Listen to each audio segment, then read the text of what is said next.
ஸ்ரீமன் நாராயணீயம் 43ஆம் தசகம் திருணாவர்த்த வதம். ஆரத் தழுவி மடியில் இட்டாள் பாரம் உணர்ந்தாள் நின்தாய் ஓர்நாள் வரையறையில்லா கவலை கொண்டாள் தரையில் இட்டுப் பணியிடை போந்தாள். காற்றாய் வந்தான் இரக்கமில் அரக்கன் ஆற்றல் மிகு சுழற்சியால் தூசியது பறந்திட தேற்றம் இன்றித் தவித்தனர் கோபியர் தாமே. நாற்றிசை நகர்ந்து நினை கவர்ந்து சென்றான். இருள் சூழ்ந்தது புழுதியதாலே மருண்டு நின்றன ஆவினம் தானே. வெருண்டு வந்த நின் தாய் அழுதாள் மருளே எங்கும் பரவி நின்றதே. காற்றாய் நின்னை தூக்கிய அவுணன் ஆற்றாது தவித்தான் பாரத்தாலே. ஆற்றல் இழந்தான் அசைவு குறைந்தான் பெற்றவள் புலம்பியே தவித்து நின்றாள். அசோதை அழும் ஒலி கேட்டான் நந்தன் விசையுறு பந்தென விரைந்து வந்தான்.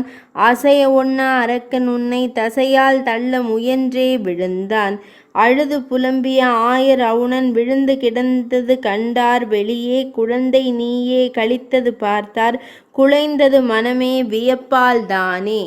கல்லின் மேலே மலை விழுந்ததென நிலத்தில் அரக்கன் உடல் கண்டனரே. கமலக் கையால் கழித்தே இருந்தாய் விமலன் உன்னை மணியென எடுத்தார். கழித்து கிடந்த நின்னை கண்டு களிப்புடன் நின்னை தூக்கி மகிழ்ந்தார். ஆய்ச்சியர் உன்னை அணைக்க விளைந்தார் பாய்ந்து நீயும் அவரிடம் சென்றாய். அரியை துதித்தார் காக்க வேண்டினர் புறக்கும் உன்னையே புறக்க வேண்டினார். காற்றாய் வந்த அவுணன் தனக்கு கூற்றாய் மாறி அவனை வதைத்தாய். மாற்றுக எந்தன் வாதப் பிணியை எற்றைக்கும் நினை துதித்தே இருப்பேன். 43ஆம் தசகம் இனிதே நிறைவடைந்தது.